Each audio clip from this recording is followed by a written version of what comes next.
Well, today I wanted to do a session on democracy in the UK, and first thing is I had to bear in mind that a lot of my learners come from a range of countries with varying degrees of democracy, some not at all and some with. So we had a first discussion on what democracy was and what it meant to people, and what the differences were and what the system was in the UK, and found out a bit about what people know already. I then started using these ESOL Skills for Life core curriculum materials, level 1, and there's a section, Unit 5, which does have a little bit of work on democracy, but it wasn't sufficient. But I started with this as a reading point, so gave them a word each to find in the text, and then asked them to speak about it. So, for example, there's a reference to the monarch in the text, and one of them had the word monarch on the piece of paper, and they had to find out from here what the monarch was, and add to it anything that they knew about the monarch.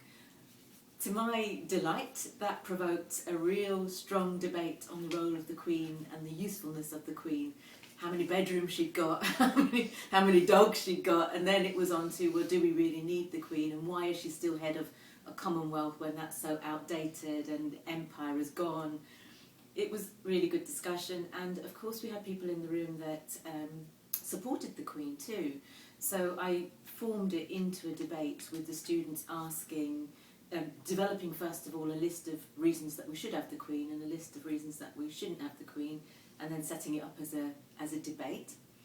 And then once we'd finished with the Queen, we then went on to discuss democracy and how the House of Parliament actually worked with the House of Lords, House of Commons.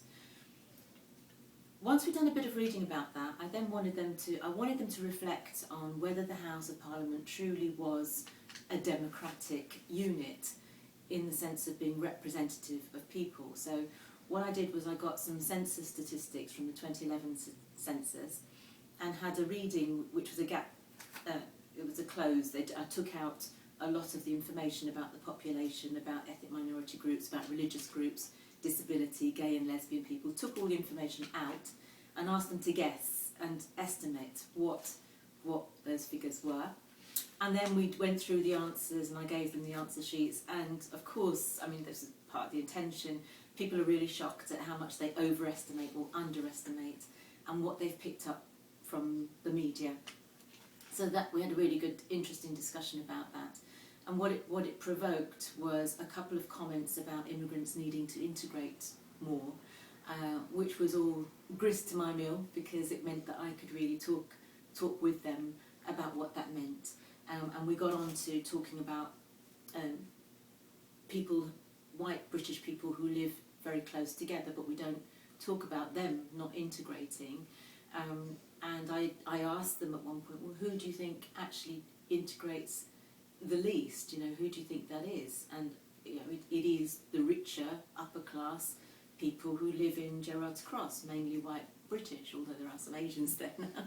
But it was a very interesting discussion, and by the end of it, the students were coming to say, yeah, we do feel that we want to integrate more, we want to talk to people more, but somehow we get a bit of a barrier to that. And you know, we know that we have lots of white friends, but those white friends don't have many Asian friends or African friends. So does it work two ways? Are we asking black and minority communities to integrate where we don't ask white communities to integrate?